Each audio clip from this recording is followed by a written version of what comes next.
Merci Unai. Yo les passionnés, ça va ou quoi bien quoi. Passionnés, nouvelle vidéo et une vidéo débrief du match Real Madrid Girona. Ouais, le relégable qui affrontait le Real Madrid premier. Ça y est, c'est terminé, le Real Madrid n'est plus premier. Le FC Barcelone a réussi à reprendre cette première place. Mais les gars, c'est une folie, vous vous rendez compte, c'est le troisième match nul du Real Madrid. Contre des petites équipes, je dis ça. Avec tout le respect que j'ai pour ces équipes-là, Rayo Vallecano, Eibar, je crois. Et là, Girona. Et Girona qui aurait pu gagner ce match-là. Ce qui sauve le Real Madrid, encore une fois, c'est un penalty. Le Real Madrid, sans penalty, en Liga, ne serait pas deuxième. Je crois qu'il serait cinquième. Il faut en parler. Xabi Alonso, c'est grave ce qu'il fait. Franchement, c'est grave. Quand je fais des débriefs, que ce soit le Real Madrid ou le Barça, pour le Barça, c'est mon cœur qui parle, c'est normal, je suis supporter barcelonais. Des fois, je m'emporte un petit peu dans les débriefs. Mais quand je fais des débriefs du Real Madrid, les gars, j'essaye d'être le plus objectif possible. Je ne vais pas mettre dans la peau d'un supporter du Barça. À certains moments, oui, c'est sûr. Parce que voilà, je suis content que le Barça reprenne la première place. Je suis content que le Real Madrid laisse des points. Et si le Real Madrid pouvait faire une saison blanche, c'est de bonne guerre. Je serais content aussi. Mais, à certains moments, j'essaie de me mettre à la place d'un supporter du Real Madrid et j'essaie d'être neutre et d'être objectif. Et il faut en parler de Xabi Alonso. Au bout d'un moment, il faut en parler. On est le... Là, aujourd'hui que je tourne la vidéo, voilà, elle est un petit peu tard et tout, on est mardi. Le Real Madrid a joué dimanche, 30 novembre, je crois.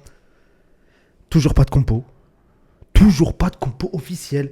Comment tu fais pour mettre... c'était qui a joué à la place de Carreras, là Je sais plus. C'est...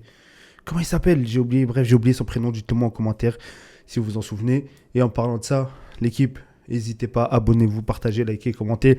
Ça me donne de la force. Voilà, c'est énormissime. Un grand merci à vous, encore une fois, et je cesserai de le répéter. Bref. Comment tu fais pour faire des changements comme ça? En novembre, tu fais rentrer Carrera, je crois, après, une fois que tu te fais dominer, que tu te fais bouffer par Girona. Mbappé, match très compliqué pour lui aussi. Il n'y a pas de point d'appui, il n'y a pas de numéro 9. Vinicius, encore une fois, il a tenté des choses, voilà, il a ramené des pénaltys, etc. Enfin, il a ramené le pénalty, etc. Mais quand même, les gars. Arda Güler, il savait pas où se mettre. T'as excentré Arda Güler encore une fois sur la droite. Parce que voilà, il y avait Bellingham. Et Bellingham, le fait que Bellingham, les gars reviennent, et j'en ai vu des gens le dire, c'est problématique. Depuis que Bellingham est revenu, c'est devenu compliqué pour le Real Madrid. Mais parce que, les gars, pour moi, c'est qu'il y a un ego de plus à gérer. Quand tu parles de Vinicius, Mbappé, etc., plus Bellingham, pour Xabi Alonso, c'est compliqué et il n'arrive pas à le gérer. On l'a connu au Bayer Leverkusen, saison incroyable qu'il a faite, mais il n'avait pas autant de stars dans son équipe. Pour moi, c'est un peu trop tôt pour lui, le Real Madrid. Tu vois, quand Carlos Ancelotti et quand Zinedine Zidane, eux, ils venaient gagner, ils ont gagné quelque chose, ils ont gagné des trophées, etc. Bah les gars, ils avaient une équipe type. Même s'ils forçaient à certains moments, un peu comme Ancelotti, mais il avait quand même une équipe. Xabi Alonso, le problème, c'est qu'il n'a pas d'équipe.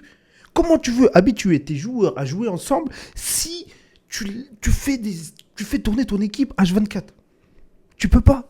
Mais en tout cas, voilà, le Real Madrid a perdu des points, laissé des points. Je suis très content. Deuxième de Liga. Le Barça a réussi à reprendre la première place alors qu'on a un Barça malade. On était une équipe malade.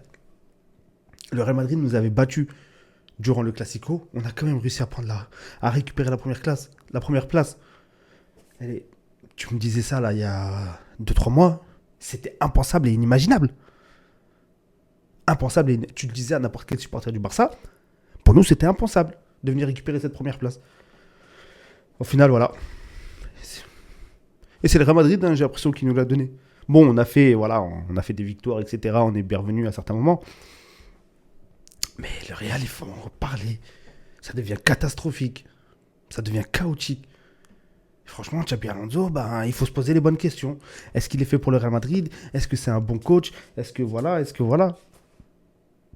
Pour moi, je pense pas. Pour moi, la réponse, elle est non. C'est pas un beau coach, Xabi Alonso pour le Real Madrid. Il a des difficultés à jouer. Il a des difficultés à, comment dire ça, à gérer les problèmes d'ego de certains. T'as Mbappé qui est toujours titulaire. Voilà, il a joué avec Vinicius pendant un petit moment. Arda Güler qui était très bon en début de saison. Je sais pas pourquoi il est venu mettre Bellingham dans ses pattes.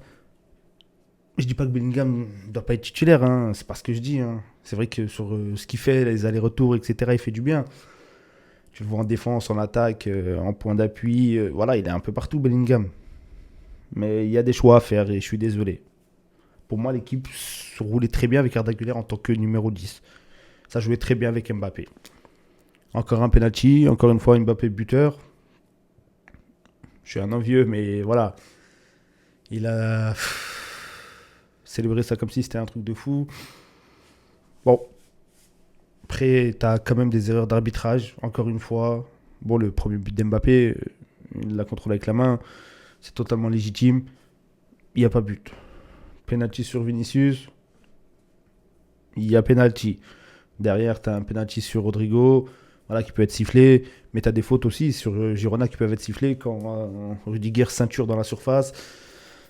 Ouais, mais voilà, c'est le Real Madrid, les gars. Hein, c'est comme ça, hein, sans penalty. Sans penalty, il n'y a rien. Il n'y a pas de jeu en plus. Franchement, c'est nul à avoir joué. Honnêtement, là, cette saison, c'est nul à avoir joué. L'année dernière, tu avais certains moments où voilà, il y avait quand même du jeu. Là, il n'y a rien du tout, c'est le néant. T'as Mbappé qui vient, qui essaie de décrocher, qui essaie de faire jouer. Mais c'est très compliqué. Vinicius, il est contre 4 joueurs, il est buté, tête basse, il veut rentrer, dribbler, il veut faire que ça. Ça devient compliqué. Ça devient très, très, très compliqué pour le Real Madrid. Et de l'autre côté, ben voilà, on va parler d'un joueur, celui qui a marqué. Et ça fait du bien de le revoir comme ça, les gars. Surtout en tant que Marocain, en tant que supporter du Barça, il m'a fait du bien. Parce qu'il il a marqué contre le Real Madrid. Et il est venu faire perdre des points au Real Madrid. Azzedine Ounahi. Incroyable son match. Franchement, les gars, Ounahi, ça fait du bien. Ça fait du bien de voir comme ça. Avec Marseille, avec Panathinaikos, là où je ne sais plus quoi. Là, voilà. Bon, il joue le maintien à Girona, mais ça se voit que c'est un joueur de ballon. Ce joueur-là, tu lui donnes de la confiance, mais ça devient une folie. Il était le maestro. Le maestro à Girona, c'était lui, l'homme du match. Il a été homme du match. Il savait tout faire sur les prises de balles vers l'avant, sur les ballons qu'il donnait, le but qu'il met, encore une fois, le placement. C'était tellement facile pour Naïs, c'est tellement facile avec un ballon, il est tellement technique ce joueur. Il suffit juste de le mettre dans les bonnes conditions. Et voilà, Ounahi qui revient bien et ça fait plaisir avant cette CAN.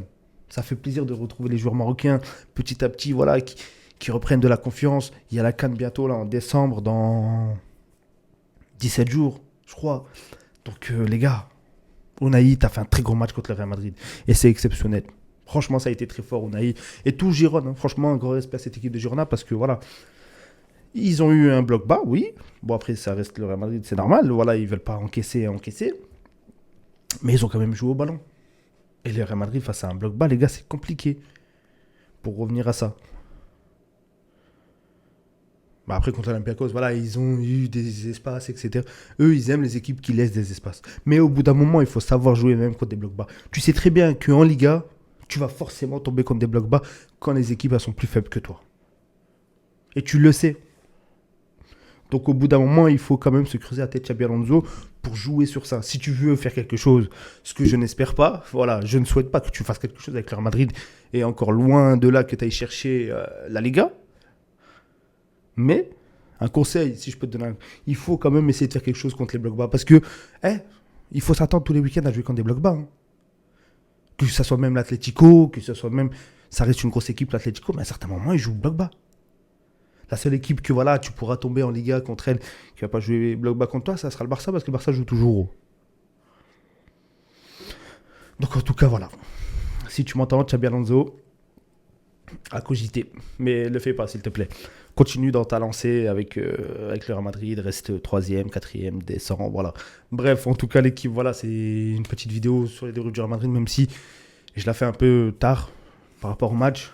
Voilà, ce soir, il y a Barça contre l'Atlético Madrid, justement, le FC Barcelone qui reçoit l'Atlético Madrid. Ça va être un très grand match à 21h. Donc voilà, j'essaierai de faire la vidéo. Peut-être la vidéo sortira peut-être vers 5-6 heures du matin. Parce que voilà, je serai au boulot.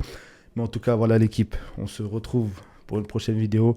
Sur ce, n'hésitez pas. Abonnez-vous, partagez, likez, commentez. Bref, sur ce, les passionnés, prenez soin de vous. Ciao.